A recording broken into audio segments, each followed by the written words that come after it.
મુન્દ્રામાં LCB ટીમે 1,06,000નો વિદેશી દારૂનો જથ્થો ઝડપાયો, એક આરોપી ઝડપાયો।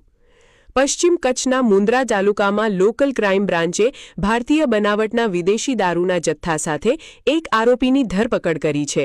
પોલીસે કુલ રૂપિયા 1,68,153ના મુદ્દામાલ સાથે એક મોબાઈલ ફોન પણ કબજે કર્યો છે। પોલીસે જાહેર કરેલી માહિતી અનુસાર લોકલ ક્રાઇમ બ્રાન્ચના પોલીસ ઇન્સ્પેક્ટર એએન મકવાણા અને પોલીસ સબ ઇન્સ્પેક્ટર એમએચ શિણોલના માર્ગદર્શન હેઠળ એલસીબીની ટીમ મુન્દ્રા તાલુકામાં પેટ્રોલિંગ કરી રહી હતી।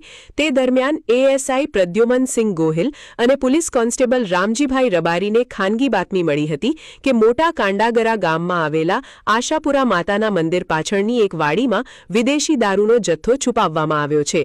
બાતમીના આધારે પોલીસે સ્થળ પર દરોડો પાડતા વાડીની ઓરડીમાંથી વિવિધ બ્રાન્ડની ભારતીય બનાવટના વિદેશી દારૂની 104 બોટલો અને બિયરના 24 ટીન મળી આવ્યા હતા।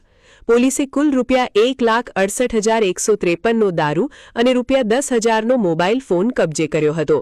આ કેસમાં મોટા કાંડાગરાના હરપાલસિંહ ટીનુભા ગોહિલની ધરપકડ કરવામાં આવી છે, જ્યારે મોટી ભૂજપુરના જગદીશ પાતળિયાને વોન્ટેડ જાહેર કરીને તેની શોધખોળ શરૂ કરવામાં આવી છે। આ અંગે મુન્દ્રા પોલીસ સ્ટેશનમાં ગુજરાત પ્રોહિબિશન એક્ટની વિવિધ કલમો હેઠળ ગુનો નોંધીને વધુ તપાસ હાથ ધરવામાં આવી છે।